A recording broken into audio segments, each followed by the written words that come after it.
What is going on, guys? My name is Everett, and welcome to the very first episode of Pepper with Everett, a volleyball show where I get to talk to some of the biggest names, best players, and most interesting people in the sport of volleyball. Now, I've wanted to do something like this for a long time, a show where I get to talk to people and treat them as people, not just sticking a mic in their face after a match when they're emotional from either a big win or a big loss. And I get to create a space where they get to share their journeys, their favorite stories, and personalities with volleyball fans around the world. And I'm really happy to say that the very first episode of Pepper with Everett features none other than Key Michel. And now I'm really proud to call Key a friend and a colleague in the volleyball space. And I also think that she is one of the hardest working people in volleyball. There's never a time where I don't see her creating content, commentating a match, or just doing something in general in the volleyball space. Key is a University of Miami alum. She is a former professional athlete and Olympian, and now she's also a content creator and one of the best commentators we have in the sport of volleyball. We talk about everything from the 2025 Athletes Unlimited season, her commentating career, and the role of content creation in volleyball, and so much more. I hope you guys enjoy my conversation with Key Michel just as much as I did. So, nice. Yeah, we'll see how that goes. We keep talking about getting a creators tournament together as well, which we haven't done. Yeah, we could. Yeah, we definitely could do that as well too. Although I don't want to actually play. I just want to be there. Why not? I want the invite, but I don't want to actually play. I mean, I'm lazy. looking. That's why. Oh man, hey, I'm looking at your career stats here for Miami, and it looks like you were quite the baller. Stop it! Do not do that. It's Why? Not a good idea. You're the career block leader for Miami. I don't understand how that's still possible. No, like Also, not only that, but I was doing commentary on the last match where Flor Marie had how many points did she have? I want to say she had like 43 points or something ridiculous like that. It's like wow. Yeah. She broke the record for kills. So Keeps breaking her own record. I know. That's what as I'm looking through these stats here. So that's why I'm like, I can't believe that I still hold the record for blocks. There must be some kind of mistake. The stats man at that time must have been a friend of mine or something. Yeah. I was giving him Cheetos on the low. We're gonna talk about this in the episode. Okay. Aren't we in the episode? What are we doing? Oh, I mean, we are. I don't think people want to hear about like what's going on in my life quite yet. What do you mean? You're the host of the show, Everett. You are. Yeah, but this is like I'm interviewing you. No, but you get to make the rules. It is your podcast. You get to make the rules. This is what I've decided. Okay. People like you. That's why they listen to you. They want to know what's up in your life. Well, we'll see how it goes. Maybe I'll go on someone else's podcast. There's someone actually did ask me. I forget what his name is now. Shoot, I met him in Ottawa, and he's interviewed quite a few people now. But yeah, he's Canadian. I think he's Canadian, but he lives in the States, if I'm not mistaken. So, yeah, I don't know. I don't know. But I guess like.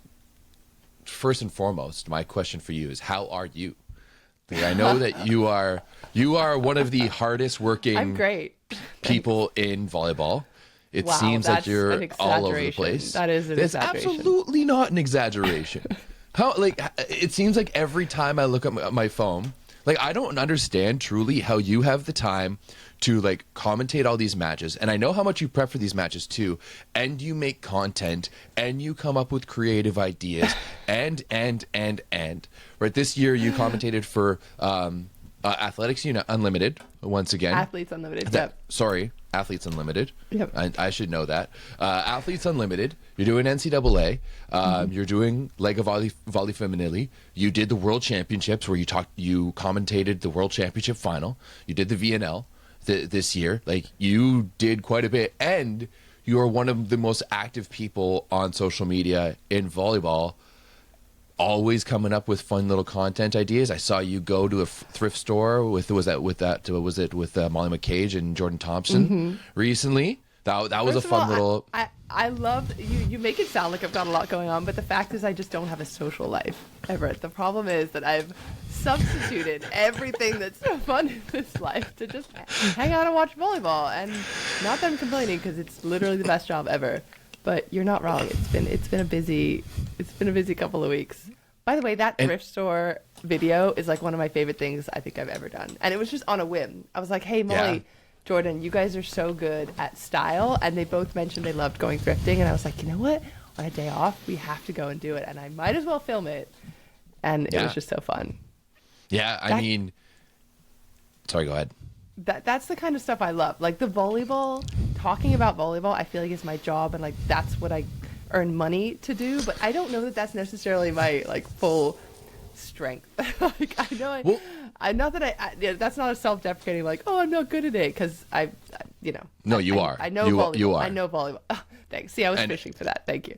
Yeah, I mean, like and you know, whenever you need like a little bit of a pick me up, you can just come into the Discord. If you just come in and type into the Discord, people will love you, because people do love you in the Discord. Well, I need to let everybody know. Like, I need to be very upfront that I do a lot of research, but a lot of my research is also listening to you. And like I remember literally at the VNL in Rio, I would go running in the mornings, and I would put on as a podcast, I think it was a YouTube video, but like as a podcast, I would listen while I was running to you guys talking about the event, and like you guys do all the prep work, and then I just take it and say it. So like that's the key to everyone out there. Work smarter, not harder. Yeah, see, I don't have the ability to work smarter. I just scour stat sheets all day long, and go through. But it's funny that you say that other stuff is what you really like to do, because that's actually how I found you. Like that's how I came to know you, is when you were doing the volley bubble back in the day on YouTube. And, you know, I started watching it, and I was like, oh man, I love this. Like, we need more of this content in volleyball. And it was same.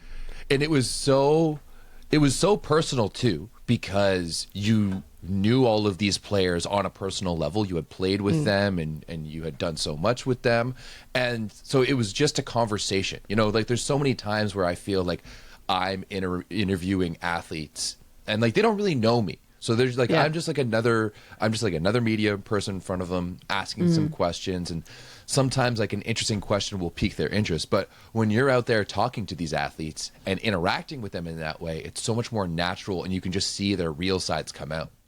I love that, because I genuinely felt the same thing that you were saying, that from the inside, I was like, I love this life. I love these people. I want more people to get an understanding of it. So I don't know if you're talking about like the podcast part or the like video days in the life that I would go and like. Definitely the video days in the life. Video those part, okay. I love those. Yeah. Yeah, because I feel like I was just like, I want more people to see what this looks like. If you were a young kid, or maybe even a fan, or maybe someone's mom at home that doesn't get to visit them all the way over on the other side of the world, like, here's what it really looks like, and here's my best version of showing all of that to people, which was very much like rugged and like run and gun style videos, because I've definitely, we just talked about the editing and the horrors of how long it takes, but that filming part, like I just had so much fun just being like, hey, talk to me about, you know, what you did at training today. Talk to me about your neighbor who's like always bringing you Italian wine. Talk to me about, I don't know, literally all of the things that happen when you're a volleyball player in Italy or France or wherever you are. That I found it so fun, and I love that you still remember those, because that was the bouncing off point for sure for this whole talking about volleyball as a living thing. And I want to go back to doing more stuff like that, because I feel like I don't do enough anymore. I might be losing you here a little bit. I'm here. Oh, I promise. Now we're back. Now we're back. Okay. No, it's all good. But yeah, like honestly, like I am looking forward to those days where you're able to bring it back and to give us that like inside scoop of what's going on. Especially because, well, so I was just gonna say, because like you, I mean, you were born in England, and then you moved to the United States. And as someone in North America, especially growing up in the 2000s, pro volleyball was not something I had any notion of whatsoever. right? Yeah. No one knows anything about pro volleyball, right? No one like, and even now today, one of my big theses in volleyball is that in every other sport in the world, you have fans and then you have players. And in volleyball, we have players and then we have fans, right? There's so many more people who play the sport than actually like follow it and watch it and stuff like that. So I just thought it was like such a good insight into what it looked like being a professional volleyball player. And I completely agree with you, because sometimes I will talk to high school kids, college players, like who have already gotten a Division I scholarship, and I'm like, oh, who's your favorite pro player? Oh, I don't really watch pro volleyball. I don't really watch the Italian league. I don't really watch the Olympics unless it just happens to be on. And I'm like, you don't know who Jordan Thompson is? You don't know who Gabby is? You, like, how? This does not compute to me. And I mean, it does, because I was one of those players as well. Like, I didn't start watching professional volleyball.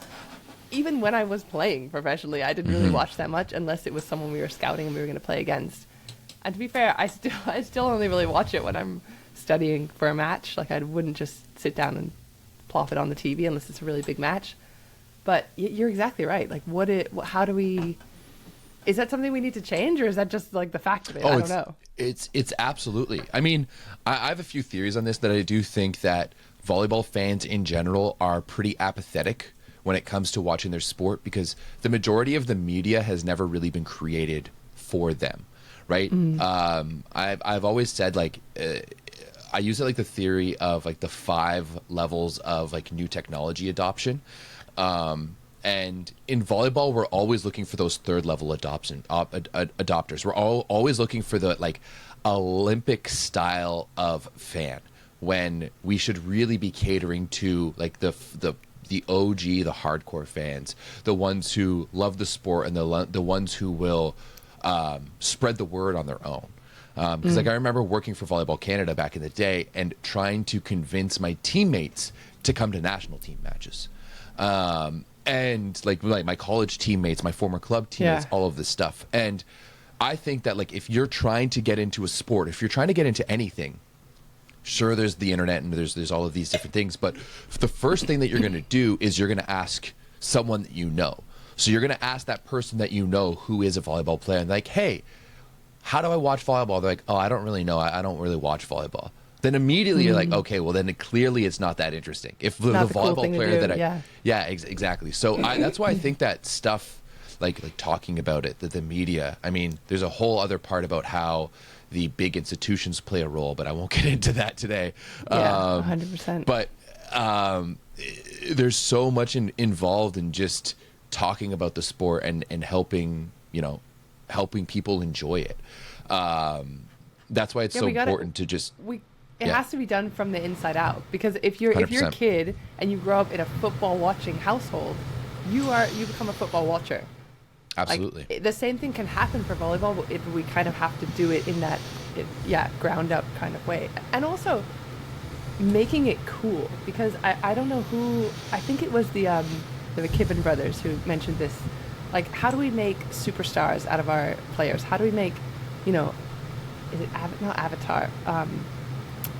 Just like people that are interesting characters, and you want to follow them and you want to know more about them, because at the end of the day, yes, the sport, like if you're watching basketball on TV, you're like, yeah, cool, they're shooting hoops and they're doing a great job of making it look real athletic, but actually, who's that LeBron James character? I want to know more about him. I want to hear from him and the inside of him, and like I want his lifestyle, I want his clothes, I want his shoes, I feel like that part is kind of missing on the volleyball side, like creating these cool characters. That's why like what you were doing was so important, because you're telling those stories, and like there's a few key factors that I've kind of determined of being like will help sports develop, and the reality is that volleyball just developed so much later than the rest of the sports out there, catching up, right? But like there was always such a community and like storytelling based, like for me it's community storytelling and then like investment, right? So money. But when you look at a sport like baseball or F1 or basketball, it all comes from the days when you couldn't really watch it and people were just sharing stories about what was happening in volleyball and sharing stories about these players. That's why like sometimes these players that you hear about you know, in other sports from like the 70s or the 80s or even the 90s, it's just so, it's almost so magical because there's no like video to go back to and be like, oh, this person actually wasn't that good, but everyone talks about them in just such a special way. But in volleyball, we have none of that. Like there's no, it's impossible for me as someone who started watching volleyball in the 2000s, in the mid 2000s, to go back and figure out what was happening in the 90s, what was happening in the 80s, what was happening before that. Because like that video isn't out there, but there's just no storytelling around it, or very, very little. And that's why it's so important. I mean, like, don't even get me on the stats around volleyball too, because I literally have a book in my bookshelf in my bedroom, and I can find stats from the NHL from like 1905. Like full stats of everything. Wow. And the same thing with like World Cup, like football, soccer, World Cup stats. But like, if you want to look up the stats from the 2019 World Championships in volleyball or 2018 World Championships in volleyball, you can't, right? It's gone. So yeah, that whole storytelling aspect is so important, and it's just been lost. But I feel like we're in like a really unique situation with the fact that we have access to the internet and social media at our fingertips. Like every player, every athlete can also take a little more ownership of it. You don't have to wait for, you don't have to wait for ESPN to come and interview you. You could literally take your phone, take a microphone, and upload and talk about anything you want, and it could go viral overnight. And you literally had a voice. You give yourself a voice. Like I think we also can do a little bit more of that. I think we're getting better at it. Like there are some players that kind of understand that. Like I've used Mazic as one example. He started posting videos of himself. Boom, he's super famous. He's obviously a good player to start. Same thing with the Nikolov brothers. Like you have to be their Twitch streams recently have been awesome. Twitching as well? I haven't even noticed. They're twitching. Oh yeah, they're on Twitch these days. It's been interesting for sure. I really liked it. There's been that one clip too of Alex and a few of the Bulgarian guys just doing karaoke in a dark apartment. I thought that was amazing. I did see that. I didn't know that was awesome. Stream. I'm not sure if that was a Twitch stream, but it's still that kind of mindset. I think honestly, the people who do it the absolute best is the Beach Volley Vikings, Mol and Sorum on the beach side. Yeah. Their own self promotion and the way that they do their own media. And I mean, I was on the beach tour last year. I talked to them about it, and it was so necessary for them to be able to do that, and that's part of the reason why they're like Red Bull sponsor. I mean, the fact that they're arguably one of the best teams of all time, even though they just lost in like the round of 16 at World Championships, actually has something to do with it. And they're so personable and good looking and all of these things. But the fact that they're doing that and going through that process is so important. But it's something we really miss in the sport. I feel like the word self-promotion almost has like a dirty meaning to it. Like people are like, oh, I don't want to promote myself, but it's like you have to promote yourself, especially in our own sport, especially if you want to grow something that wasn't there before. Like the German guy Tobias Krick, I think is his last name. You know, Krick Talk, as we like to call him in the Discord. He just started posting videos, and like to the outside, it's a little cringy. It's a little like, oh, like what does he think? He's super cool. You know what? He has probably millions of followers across his platforms now, and he has a voice, and he's going to have sponsorships until the day he dies. He wouldn't have to play a day more volleyball if he didn't want to. But I like those, like the opportunity is there. I say this, and I'm saying it out loud, and I also need to like listen to my own advice. But what do you mean? We just talked about how much of the stuff I know, but like, I not self-promotion. I could do more. I could definitely do more. That's wild to me. You're gonna have to give me your secrets from like your workflow or something, because you put out so much content. It feels like I haven't done anything in a week. I literally haven't done anything in a week. Can I like do a day in the life of you sometime? Like follow you around during VNL sometime? I think that would be 100%. So much fun. That would be sick. I do try and film like little pieces of the day, but I'm one of those people that gets very like I want to focus on one thing at a time. I'm compartmentalized. So if I'm at Athletes Unlimited, I can't think about anything else. I'm only focused on these matches here today. So I'm not making content about anything else. And I'll maybe film like a couple of like throughout the day and try and compile it into a day in the life. But yeah, I struggle to like do multiple things at the same time. I mean, from the outside, that is not the way it seems, though. Really? Just for the record, absolutely. Like, there's so many times recently where like you're posting things and like on Instagram, I'm like, how does she find the time to do this? Really? Truly, yes. I was thinking the same thing about you. Like, the videos that you make take a lot more effort though than the ones that I'm making recently. Yours are, thought out, they're planned, they're scheduled, they're scripted, they're filmed, they're edited. Mine are literally just like pick up my phone and film my breakfast and film. But like I want to do that because I want to start doing way more TikTok stuff, and I want to start do. Yeah. Like just vertical videos and shorter ideas rather than like really diving into something. I think filter, right. You got to do more of that stuff that like grabs people's attention. And then, exactly. That's interesting what he's talking about. Oh, now I'll go watch the long form stuff. Now I'll sit down and listen to the whole podcast. 100%. So maybe I'll clip out this little part here, and we'll put it on TikTok and Instagram afterwards. the TikTok. I've done it like I did it a little bit during the Olympics last year, and and I didn't even like pay attention to it. And then one day I opened it up and I was like, oh, some of these videos have close to 1 million views. Like, that's wild to me. Yeah. I didn't even think that was possible. I mean, the Olympics grabs like another level of attention, of course, to the sport. But yeah, it was very interesting to me that like how that worked. So I definitely need I didn't make Olympic content not very much on the YouTubes this summer because I was actually there. But the one before, I remember I made a video, and I think it was like top 5 players to watch, whatever. Yeah. And on the front, I put a picture of an Iran player and a Polish player. Just like those were just the 2 that I picked, and it just so happened that there was some like big rematch happening, and I don't know, like that video popped off. Oh, we know why you picked those. The bitter rivals there going after each other. I hadn't even thought about it. I honestly had not when I put those 2 as the cover photo. But little things like, see, you're better at thinking about those kind of things than I am. I'm just like, oh, just those 2 photos look good together. But then you're like, oh no, that makes a lot of sense. And then it can just like, gets picked up in the algorithm and boom, it's gone. And you just never, I'm not good at predicting those. Thumbnails are super important. I mean, like I just posted a video about the best outside hitters in volleyball, and just spoiler alert, my best outside hitter, it's the best outside hitters in Italy in the men's league. And my best outside hitter is Alessandro Michel because he's the unicorn. And I'm shocked. Yeah.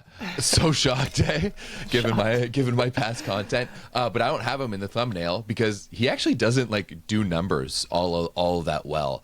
But Nikolov and Ishikawa, Nikolov, sure. Ishikawa, and Keita all do numbers. So that's who's in my thumbnail. Interesting. Yeah. Also, while you've mentioned the unicorn, I also use that all the time when I'm on air. I know you do. Broadcasting. Thank you. I've heard it, and I try to make sure I give you guys credit to it every time. Appreciate Probably it, not every time, but again, now that we're talking about it, you guys have credit for that name. He loves it, by the way. So I was actually like making the video. I used a screen grab of when I interviewed him at VNL last summer, and I gave him like a stuffed unicorn. That's right. And he was holding it up. Did you ever send that? Did that ever go live? I remember you sent it to me. It went live. It's live on my YouTube channel. If you search Alessandro Micheleto, the unicorn, there's a. I actually was watching it back a little bit last night, and I was like, oh, this was actually a really good interview. He's was actually a really good interview, and at first he didn't want to speak English, and then he was like, okay, no, let's do it. And then I'm excited to be able to potentially interview him again. I think that'd be a lot of fun.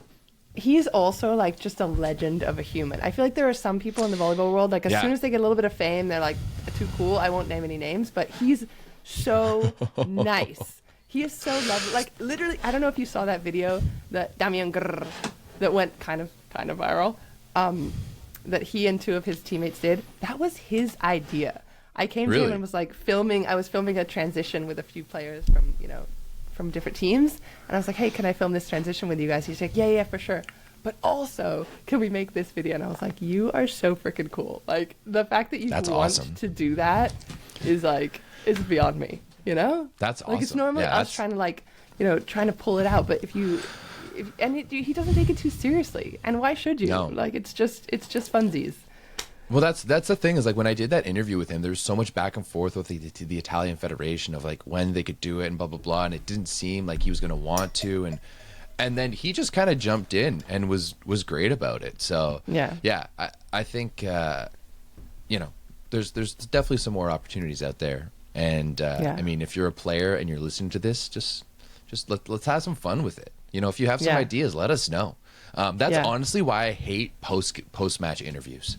Like I know they kind of have to be done, but in terms of like they are my least favorite interviews because so few times are you actually going to get something real. Are you actually going to be able to have a real conversation? Are you actually going to be able to learn something about that person? Yeah, the guard is up. It's very much like I have to be professional. I have to talk about the match. I have to be like, you know, they played their best, and credit to the other team because they're, you know, I have a lot of respect for them and blah blah blah blah. It starts to sound like rinse and repeat.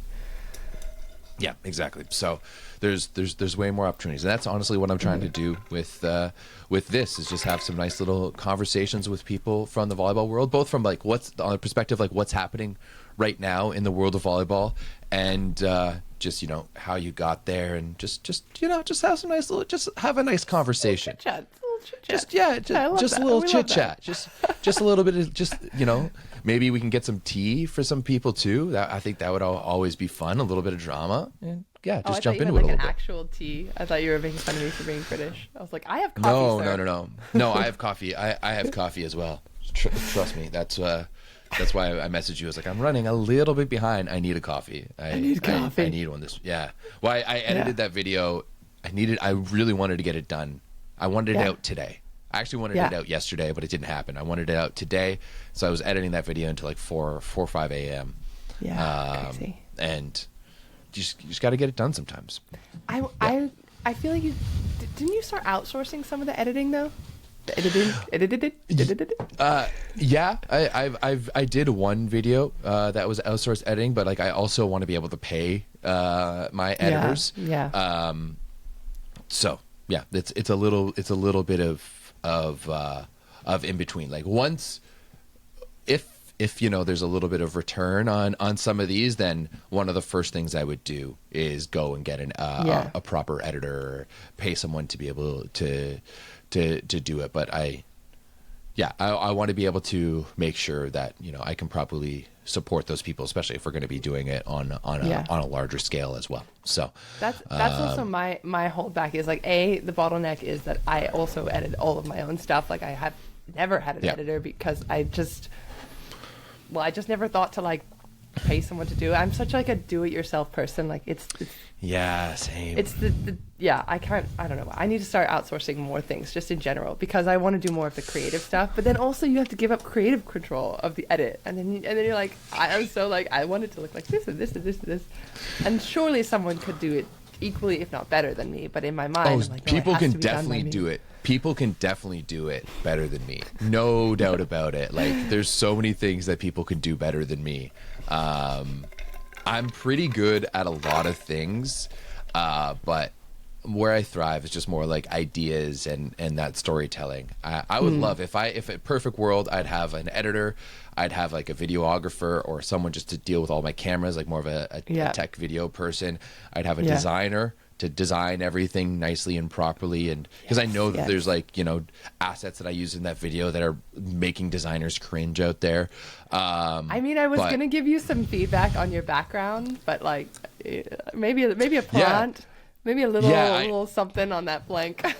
I need something. I'm not quite as much as this chaos back here, but no, that's greenery. Great. This is fake, by the way. I actually do have. I have a bag full of like some jerseys that I've gotten over the years, and like my lanyards and stuff like that. And I just never find, you know, where I try to have a bit of a social life, and so maybe where I succeed in having a social life, I lose in having almost zero aesthetic. It's the trade-off. So it's the trade-off. It is the trade-off. You're always gonna have to trade off in some areas. The aesthetic is the fun part, I feel like, though. Maybe that's the like thrifting / wanting to be a bit more stylish side of me, that I'm like, oh, the look and feel is like, that fit's exciting to me. And for you, it's like the numbers and diving into the volleyball stuff.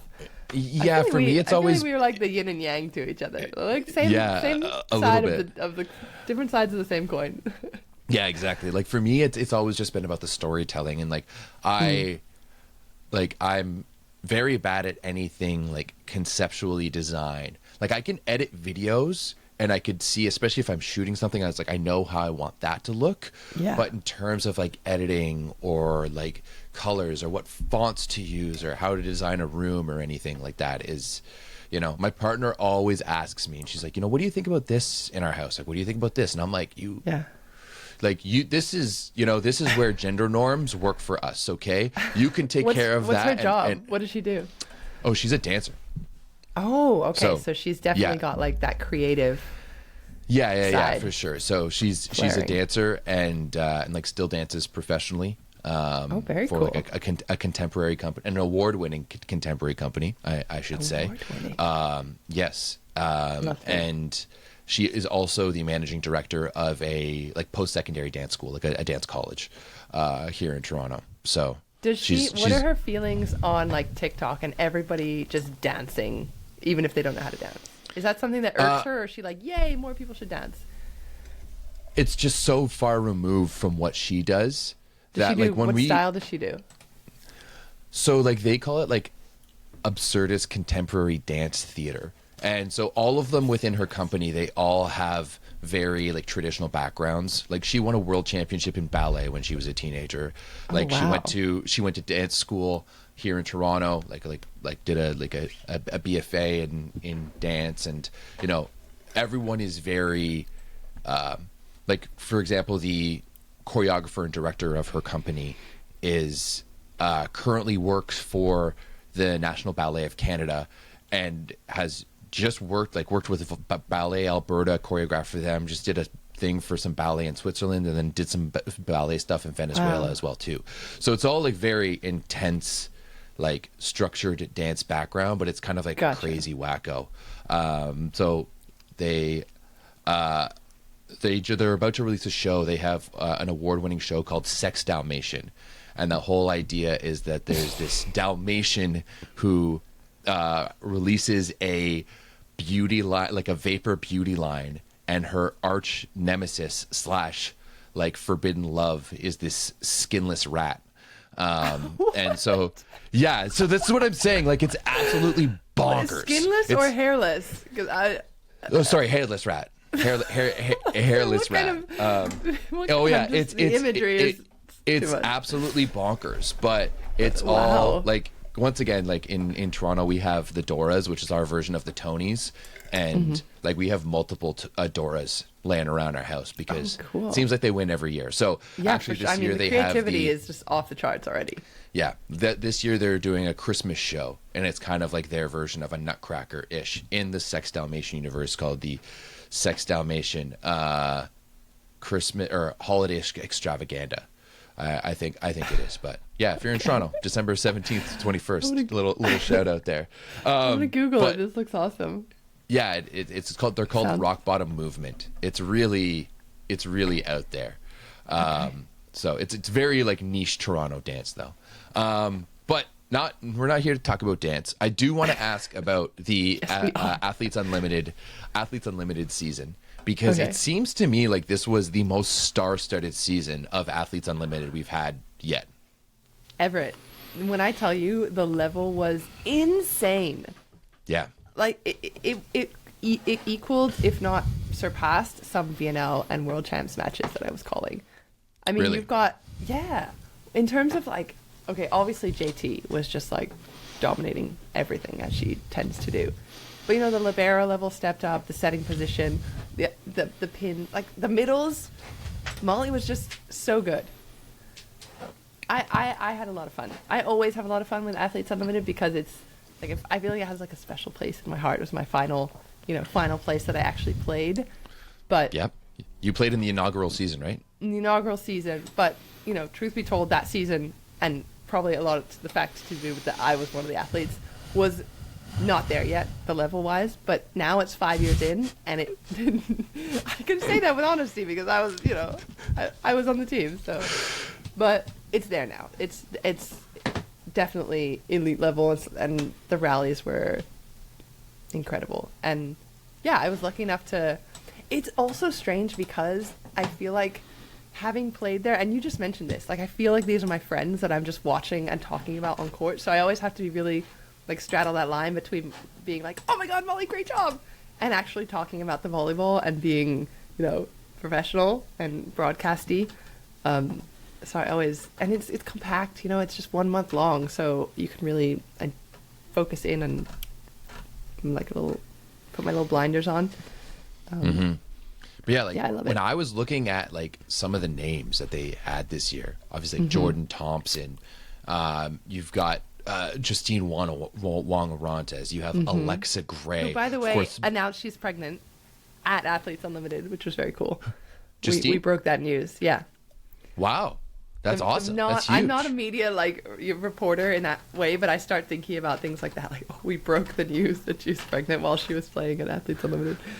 Oh, that's was cool. crazy. But yeah, it just seemed like it was so star-studded, and I actually kind of like how there's like it's almost like a nice little elevated preseason for the North American leagues before you get into the former PVF, now the MLV and League One. Yeah. I just really like how it kind of works that way, where you can kind of have an off season, which in volleyball is so rare.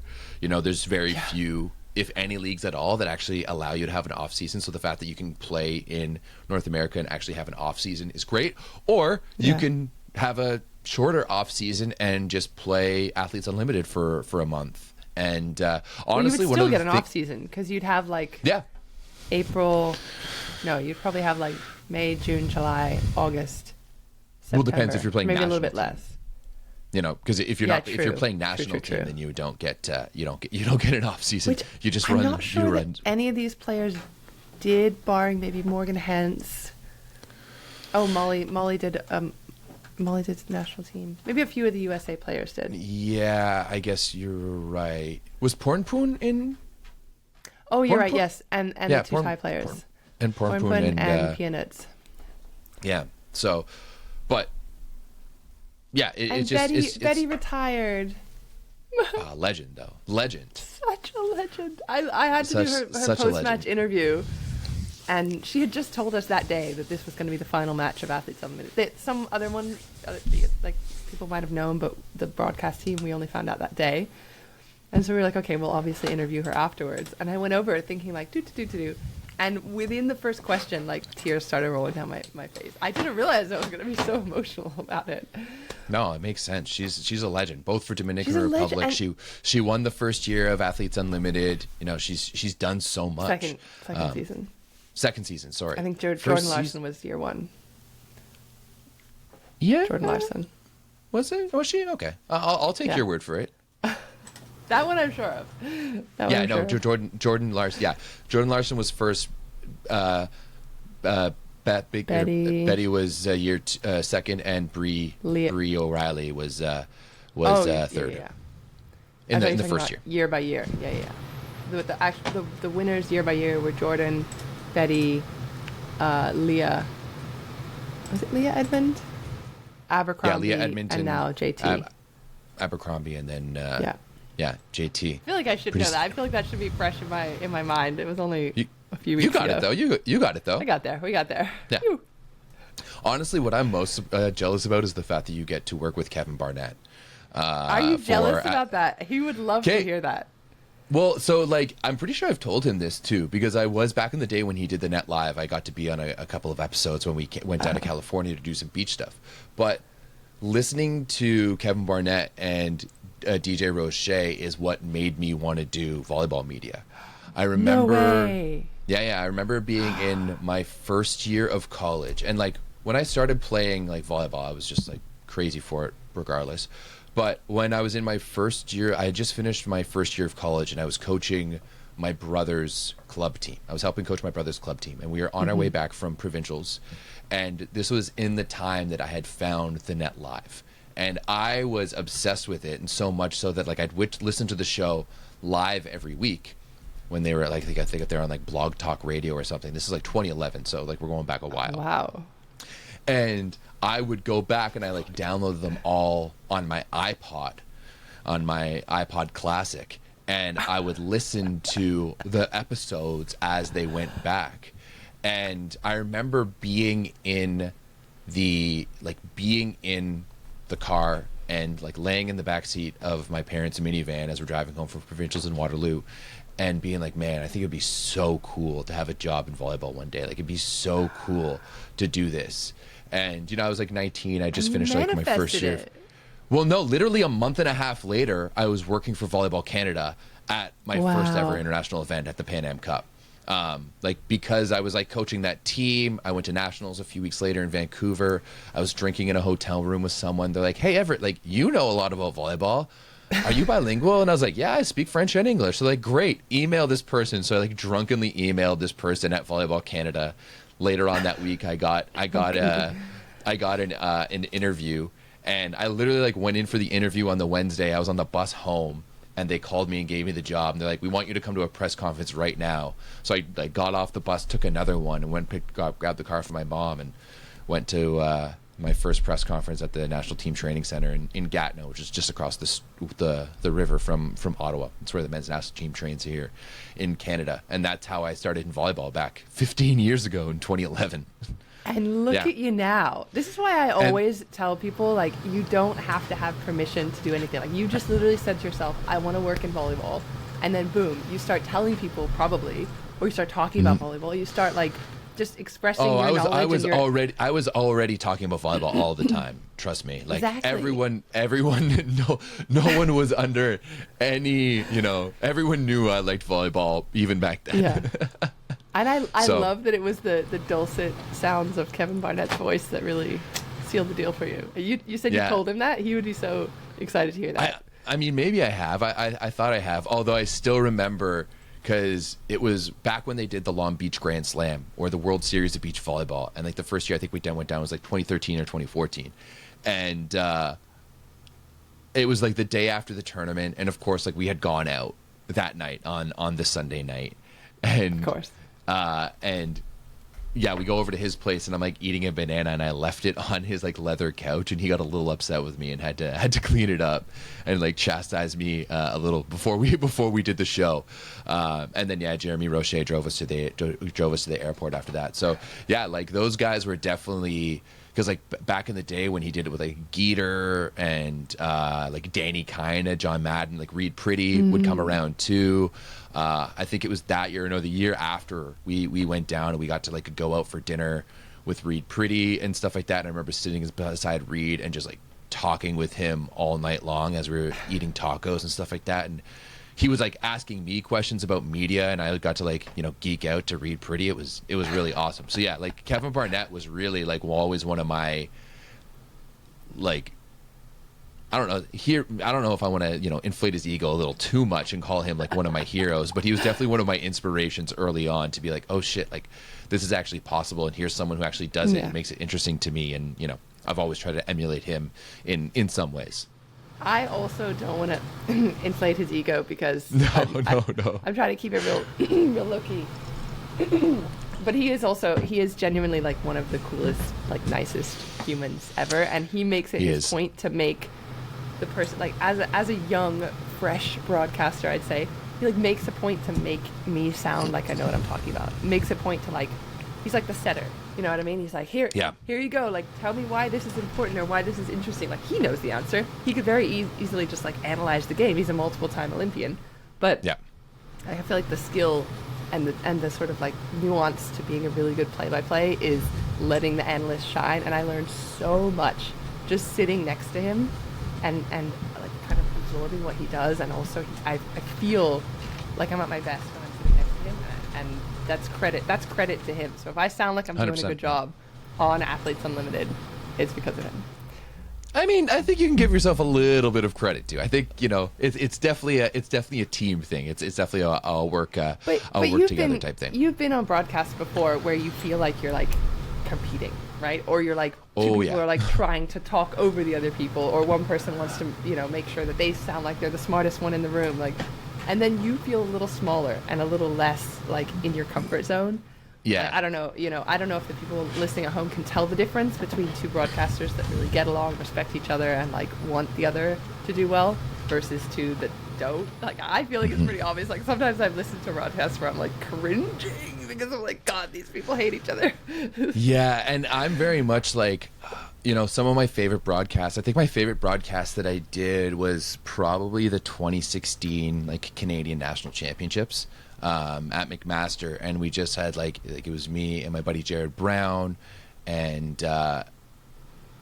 Dan, what was Dan's last name? I can't remember, but it was just like we had really good synergy, and like we all really respected each other, and Jared would really like set me up nicely, and it was a great national championship. So much stuff happened, and yeah, like I really enjoyed that part of it. Yeah. And it was just like there was so much knowledge, and we were all sharing back and forth, and I really enjoyed that. So if I'm doing play-by-play and I have a color, I really try to set them up. Then again, like there's definitely some broadcasts that I've done where it's just like, especially doing university volleyball, where they just stick you with someone, and it's just like you don't know anything about volleyball, so I don't know how it's going to be pretty hard to have these types of conversations. Here, and you can just do the play-by-play, and I'll analyze the game. Yeah. Or it's just, but even with the play-by-play, sometimes it's really hard for them to keep up if they don't actually know volleyball.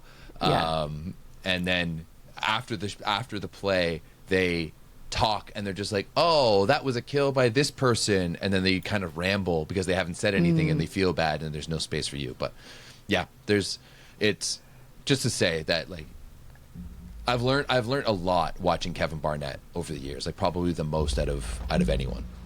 I wonder if people watching a broadcast, if you're not broadcast trained, which I'm not, but I'm like learning as I go, I wonder if you can tell the difference between good and not so good, because even just the volleyball knowledge, but even something little is like, the play-by-play talks during this, I didn't know just a couple of years ago, so like it may sound obvious to us now, but like the play-by-play is the one who talks when the rally is actually happening, like blah blah blah, dig by, set by, kill by, boom, and then you're supposed to like stop and leave the replay for the analyst to talk about, and a good analyst won't tell you who did what.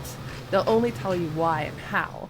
And they kind of are like, not even necessarily just looking at the last thing that happened, but they might tell you the lead up to it, or they might tell you why that was relevant, 2 rallies back. There's so much like nuance to it that I'm still like wrapping my head around, but it's interesting because as a viewer, I wonder if any of the fans kind of like pick up on what makes a good play-by-play and a good analyst. Or with Volleyball World, sometimes you have to do both. Like when I do the Italian League, I'm literally sitting there and I'm like 2 personalities. I'm the play-by-play, and then I'm the analyst, and then I'm the and it, sometimes I just feel like I'm talking in circles to myself. So I do wonder if there's any feedback from the fans. I'd love to hear it. Is what I'm saying. I mean, I don't know if you're aware, but there's literally like a come on commentators section in the Discord. Hating on all the bad commentary. I want it in a positive way. I want only like I'll take constructive criticism, but if it's just like people are very positive about you. Trust me, people are very positive because like especially with like the Discord, it's like it's very clear when people know about volleyball and when people don't. Yeah. And yeah, that is a lot of it.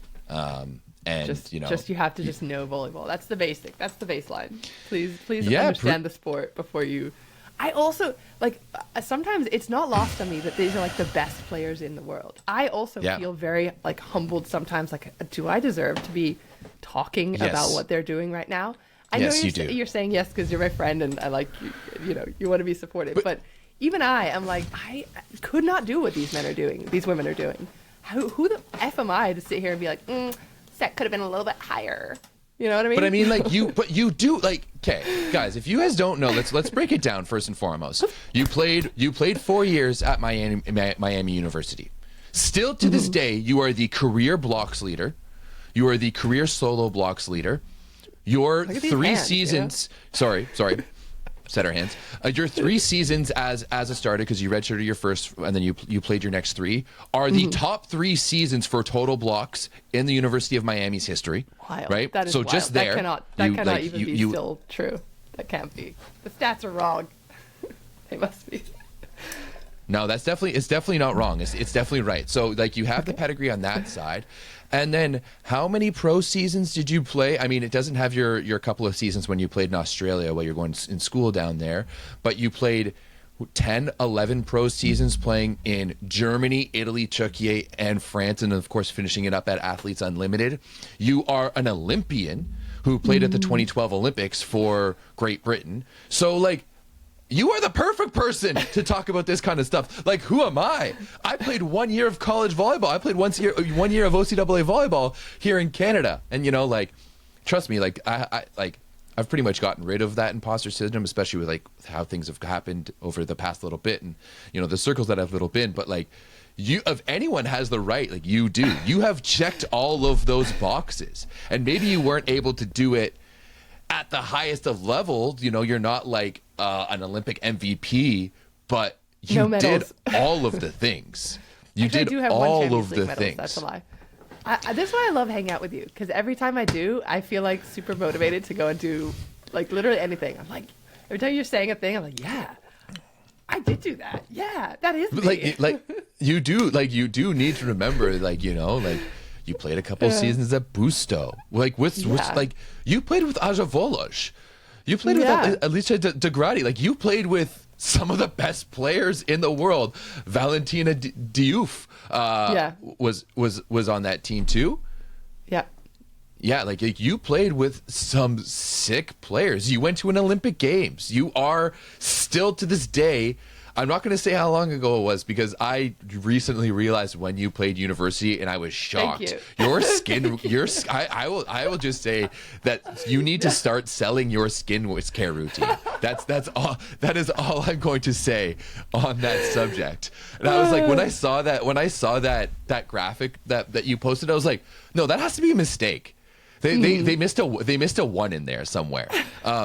But yeah, you played with like Grosier's wife. You played with really good players. So like at any point, I think you just need to go back and look at your volley box and remember that you were sick. Myself. Yeah, absolutely. I appreciate that. Well, thank you for hyping me up. I feel like that only goes so far, though. Don't you think? But then you've backed it up since then.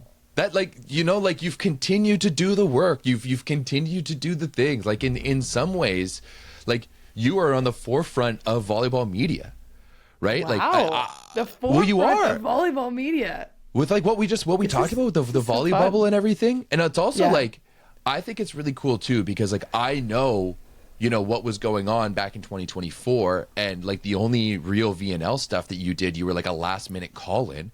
And from 2024, where you were like coming in off the bench to do commentary, to 2025, where you're getting to do the World Championship finals. Yeah. There was huge. A weird little gap in there. I did the finals of the VNL like all the way up to we won't dive into that, but we don't need to get into the specifics of it, but just the fact that, you know, like you have done the work, you know, in the same way too, that like you and Claire Hanna are two people that I respect so much, and like I know Claire's path so well. She's good. She's unreal as just being like such a consummate professional. And like I remember, like back in the day, back in 2015, Claire worked for Volleyball Source briefly as she was trying to get her like journalism career. She worked for us at Nationals, Canadian like youth nationals in 2015 in Calgary, doing some stuff. And this was like just as she was going, but like I've like witnessed like the ups and downs of Claire's career. So to see her have all of this success now in TSN, and for the volleyball people who know who Claire is and see her during, you know, the VNL and the World Championships, like she is like TSN is Canada's ESPN. Like she covers the NHL, she covers the PWHL, she covers the CFL. She's done like Wimbledon, she's done Women's World Championships, she's done the World Championships of hockey. She's going to the Olympics for her second time this year. Like she is like an incredibly good reporter and journalist. So like I look at the two of you and like it's like I try to emulate what you guys do a lot. Well, she's doing way more, like her path. She's gone beyond just volleyball. I feel like that's kind of the differentiating factor is that I'm very much like I wouldn't even dip my toes in another sport because I just don't even know where I would start. But she wraps her head around all those different sports and does sideline, does commentary, she's also doing like transitions and TikToks, and I feel like that's new since we met the bubble. She was in the bubble in Rimini. Yeah. And that's where we first met. And I remember like throwing a camera in her face, and she was like super shy and like a little bit like nervous to do it. But she was like, "Oh, I love this stuff. I want to get into it more." And now I'm like looking at her stuff, her like behind the scenes and days in the life and TikTok transitions, and I'm like, "Oh, I need to do that. Oh, I need to do more of that." Yeah. Like it was her idea to do one. She was also for the World Champs, but she must have been in. Where was she? She was somewhere else in Thailand. So we couldn't actually make one together because we weren't in the same place. But we still managed to make some kind of video together. She's super creative, super fun. So yeah, like it's especially in volleyball where, how do I say this politically? You know, the people in the media area oftentimes aren't volleyball people. Let's just be like fully transparent about that. Like, to me, I think it's so important to have people who know what it's like and have been there and I know the players and know the sport so well. So once again, that's why I've always been like a huge fan of yours. And like once again, like the fans know, like when we watch like with the you know, in our Discord, like we have very knowledgeable people. And we have people who are what I like to say, like they're the first or the second level of adopters within the sport. They're like the very like nerdy fans, and they really appreciate what you do. And that's why I was like super stoked for you to see that you were getting that opportunity to do the World Championship Finals this year, because it's like we need more of that. We need more people with knowledge, like especially like if you watch other sports, like if I'm watching, you know, the World Cup, or if I'm watching Wimbledon or whatever it is, like you would go to a panel in between matches, you would go to a desk, you would go to those, like have those discussions. And in volleyball, we don't really have that. You know, we don't really do those things. Bit more, like the NCAA does a little bit once it comes like tournament time. Yeah. But not so much during the regular season. But yeah. But I mean, the NCAA is like a completely different, you know, it is. I'll say it that I think the NCAA is actually the best product that we have in volleyball. Like when it comes to tournament time, which we are like so damn close to, it is the best thing, like in terms of the media coverage, in terms of how the game is covered, in terms of how the game is talked about, in terms of how the game is presented on TV. I won't kind of get into the fact that I kind of think, and this is a hot take and not a lot of people agree with me, but I think that the version of NCAA volleyball with all of the substitutions and stuff like that is actually a better product to watch. Really? Because like when you have especially when you have the DHs, or sorry, the DSs, designated hitters. I'm still in baseball mode. My damn Blue Jays. I'm still heartbroken.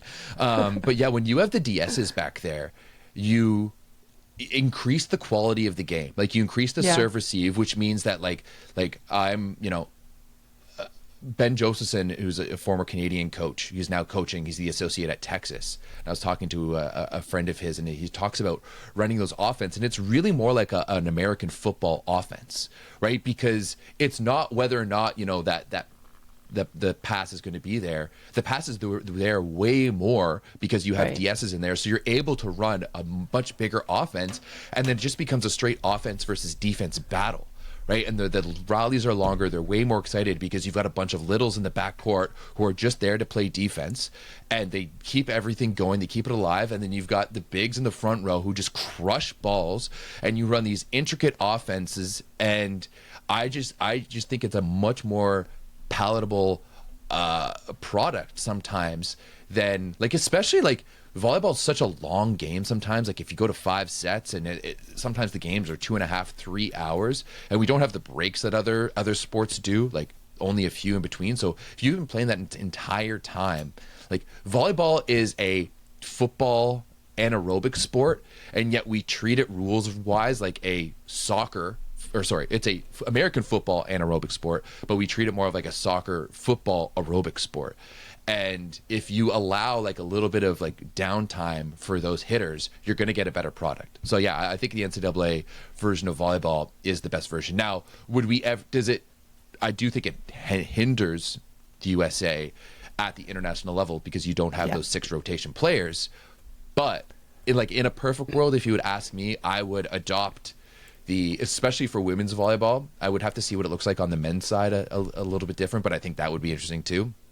But I think if you would adopt those rules, or like if we could be rugby, where there's like rugby 7s, rugby 15s, like if we could have different rules for indoor volleyball, I think it would be really interesting to see what that looks like. And I think ultimately it would give us a better product with less errors and more rallies.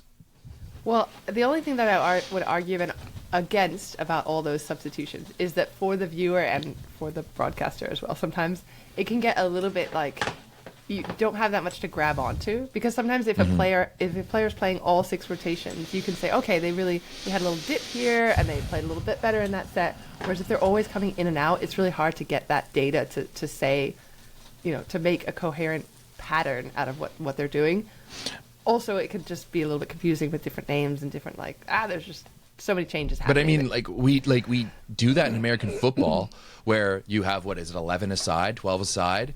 And they're constantly subbing in and out, and you can do subs whenever. Like you can have 15 or 16 players play on the defensive or offensive side. So you can have 30 some athletes who play in any given match, and fans are able to follow that. Yeah, true. Like hockey where literally dudes just jump over and women. Sorry, PWHL, definitely don't want to discredit you as well, but athletes just jump over the boards willy-nilly, then you're always willy-nilly, he said. Yeah.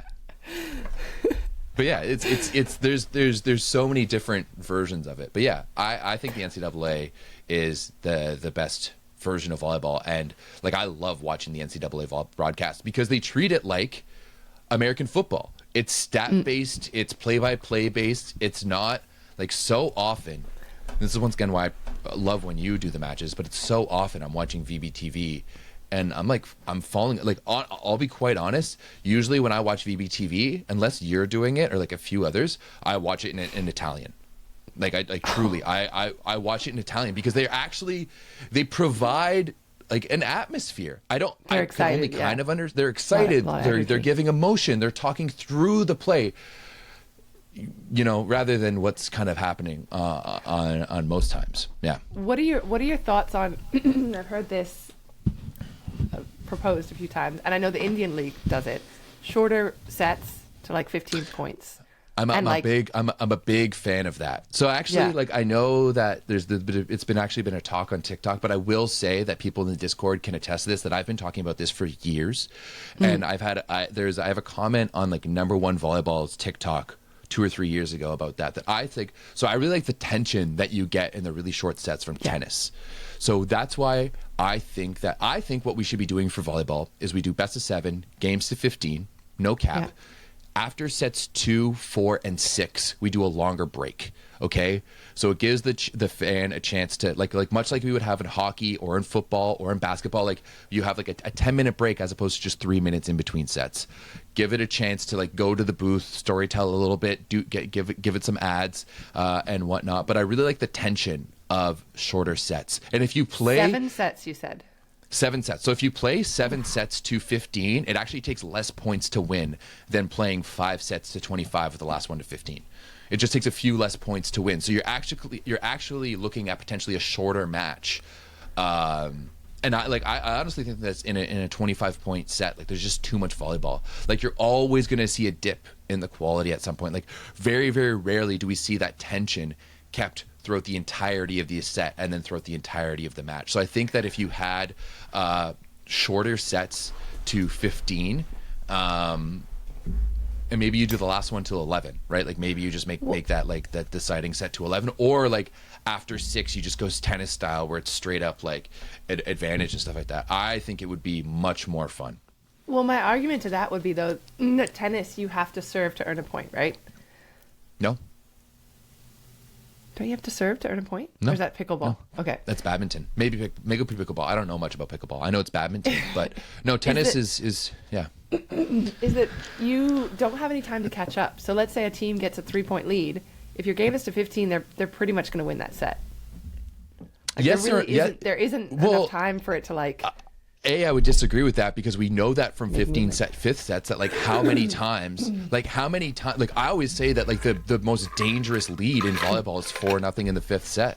Like how many times do you see a team go up 4-0 and then just completely gets evaporated?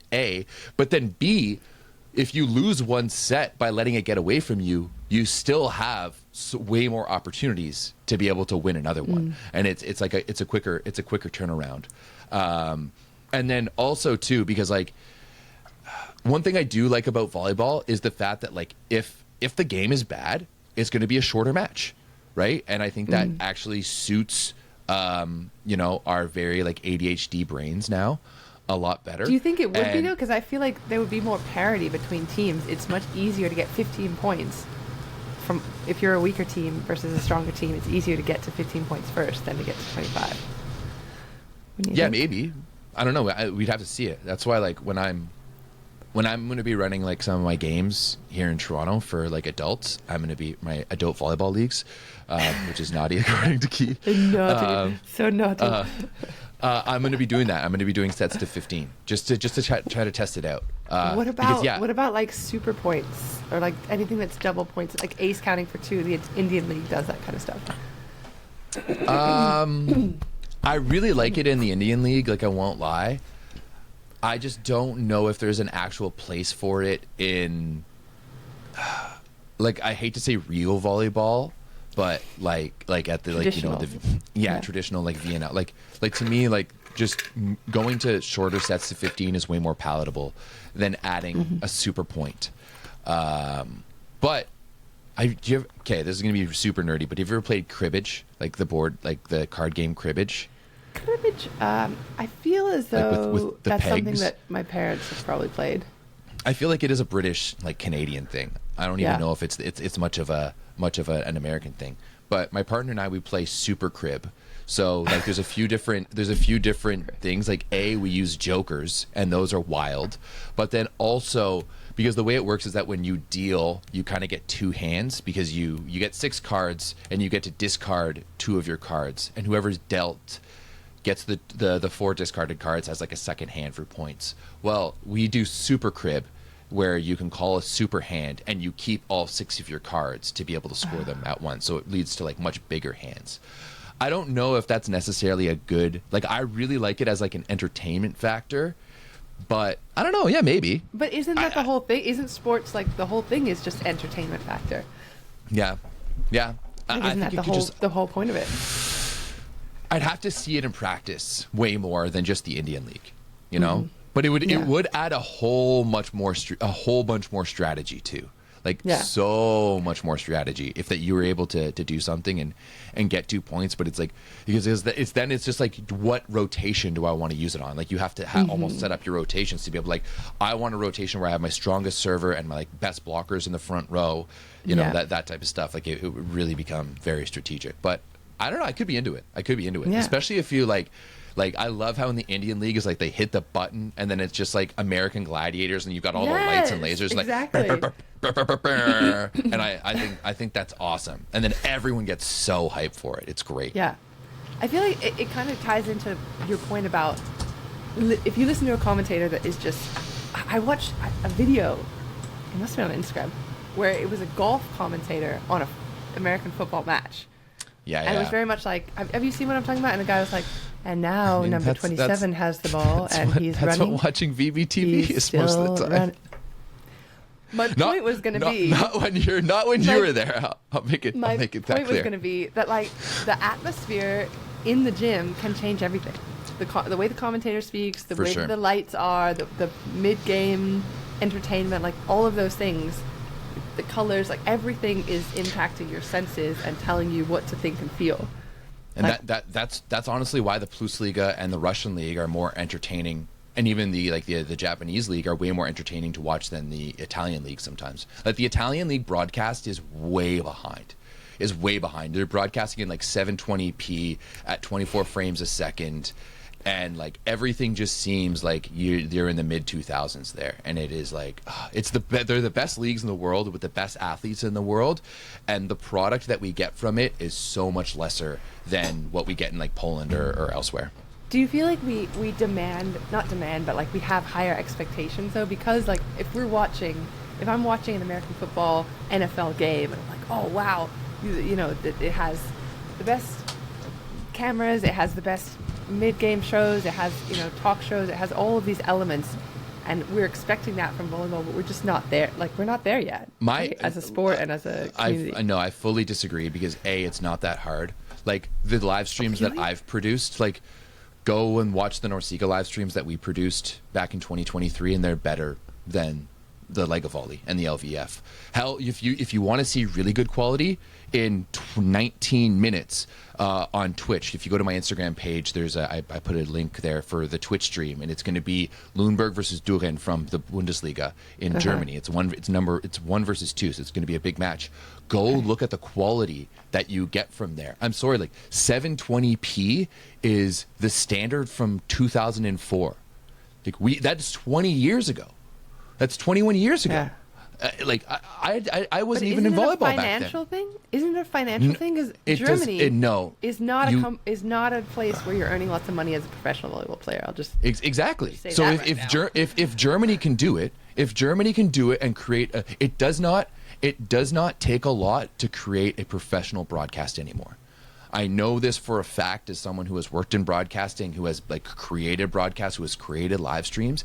It does not take a lot to create a professional broadcast. Well, isn't it the cameras that are actually filming the event themselves? That's the expensive bit. You can get a 4K camera for $2,000. And film volleyball on it? Absolutely, 100%. A million percent. Like it would be so easy. Like I literally, like the cameras that I use, but like we're not even talking about 4K. The Lega Volley doesn't even stream in 1080p, right? Which is industry standard from like 2007. That can't be right. It is 100%. The matches that I'm calling have a full-on like camera crew the same way that the VNL does. No, absolutely not. Not the in full. No okay, way. They don't have the handheld guy. They don't have the like guy in the gimbal. But they definitely have like a camera one, and then two. Do they have two end cameras, two ISO cameras. First and foremost, the fact that volleyball is viewed from the sideline is an absolute mockery to the sport, and it's one of the reasons why we can't get athletes to watch it. Right? Volleyball should be viewed. We're the only net sport that we watch from the sideline.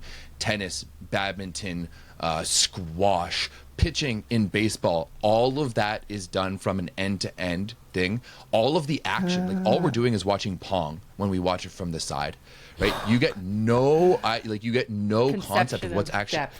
Yeah. You get no conception of depth. The following the ball, like how often is the court like next time you're watching an LVF stream and you're commentating on it, calculate what is the percentage of the screen that the court is actually on, right? The center camera is made for long court sports, basketball, football, American and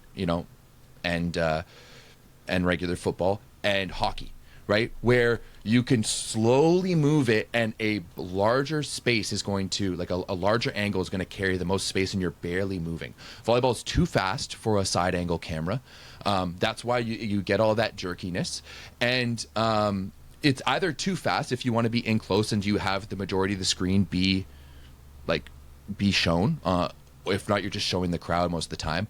Or you're going to be zoomed out. So it is terrible. So we should be watching volleyball from the baseline, not from the sideline, number one. And go if you want, we can do a difference between the LVF. We'll do a stream sometime, and I'll bring up different screenshots, and I'm sure VBTV and Volleyball World will demonetize it and try to take it down from YouTube. But we'll just be using it for editorial reasons. And I'll show the difference in watching a LVF stream or a Lega Volley stream to a Plus Liga stream.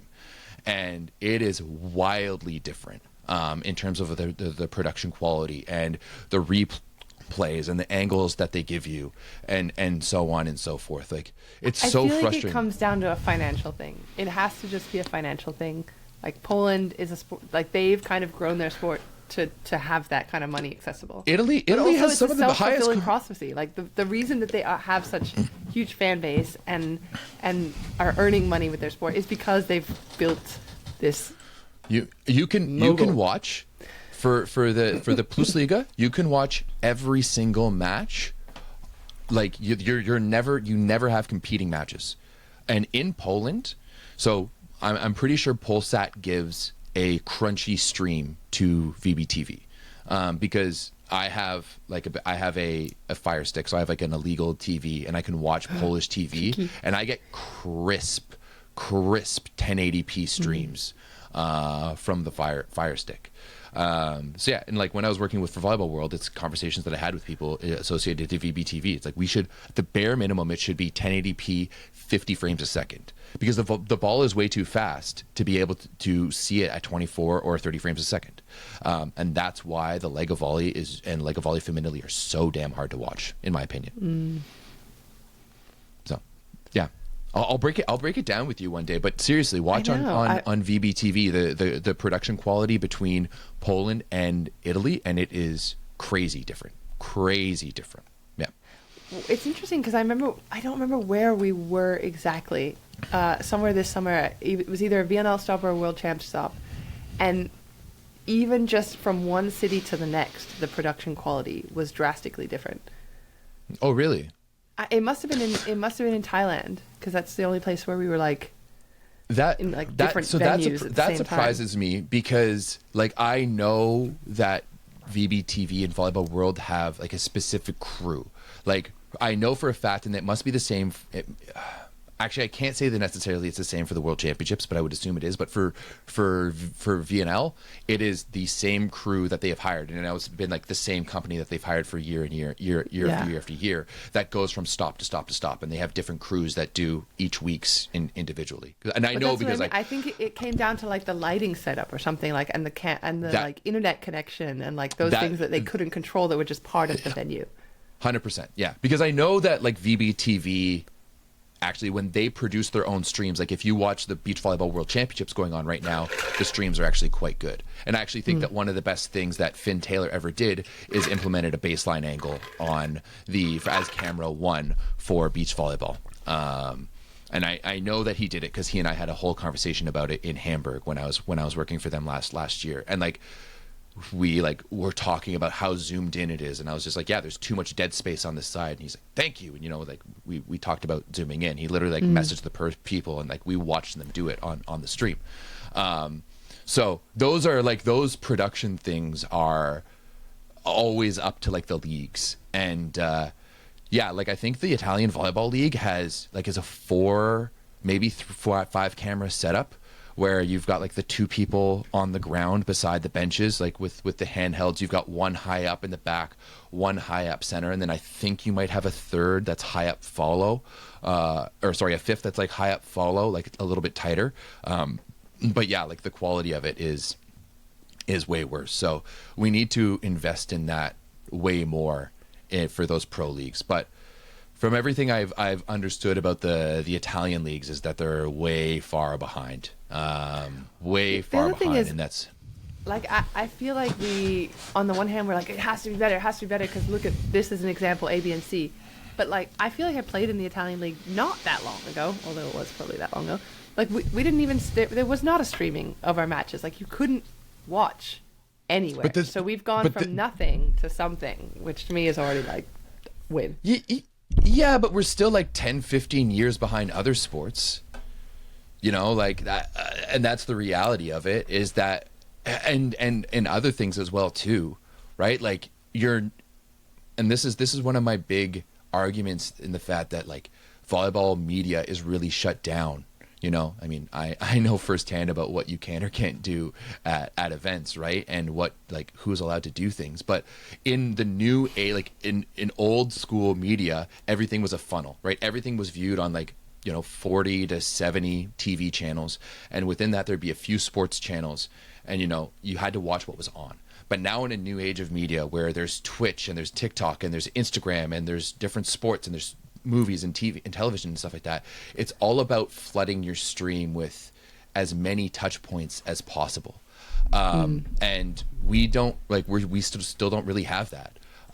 There's not that many places that you can watch so many of the leagues. That's why I think the Plus Liga does such a good job, because that's why they've grown so much in the past few years, because they have that deal with Polsat where every single match is, if it's not live on TV, then it's streamed live on their website, and all of the matches are available live on TV as well too, and a number of them, quite a few of them, are live for free as well too, whereas the Lega Volley isn't. But yeah, we keep on being it's better, but it's better in terms of what we were, and we're still way behind what we get for other sports and what we can do, what we get for everything else. The other thing is you have to go so many different places to see every different, what I like about Volleyball World is it's not every volleyball event ever, but it's a lot, and you need one subscription and you can watch the VNL, the World Champs, the Italian League, Polish League, the Beach, etc., etc., etc. Whereas before that or beyond that, you then, if you want to watch NCAA, it's a different channel. If you want to watch NCAA is a different channel for different the different conferences and everything. Exactly. It's all different conferences, it's all different over the matches. place. The same team will play on 3 different channels within a week. If they're even it's so the confusing. MLV is the same thing. Like League One and MLV are the same thing, where they have so many different. This week it's on this one and this one. It's also one of my arguments towards for example, I can't use VBTV video. I can't screen grab and use VBT video in my YouTube videos. And my argument to doing that is guys, all roads lead to Rome in this situation. What VBTV, one of the best things that VBTV has done, and you know me, I'm not one to give my flowers to VBTV, but I will when they're needed, is the fact that they own all of the best products. So if you want to watch anything volleyball other than the Olympics, it has to be on VBTV. So you should let anyone use your footage. You should let anyone use your content, because the more it's in people's feeds on TikTok, on Instagram, on YouTube. It's already branded so well. It's already branded so well, and people are going to, it's coming back to you, right?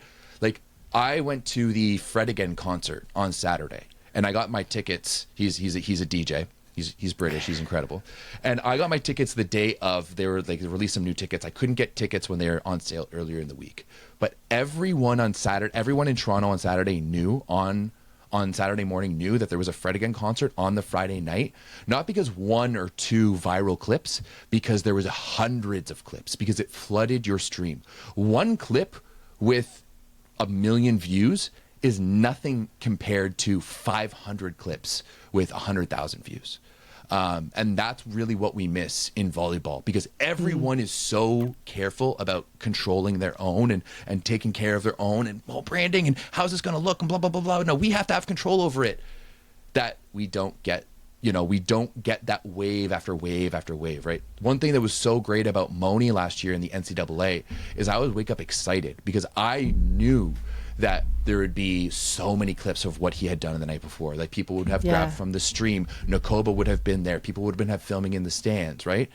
There's so many different things, but we don't get that with Volleyball World events because, there's such a crackdown on media and in other things.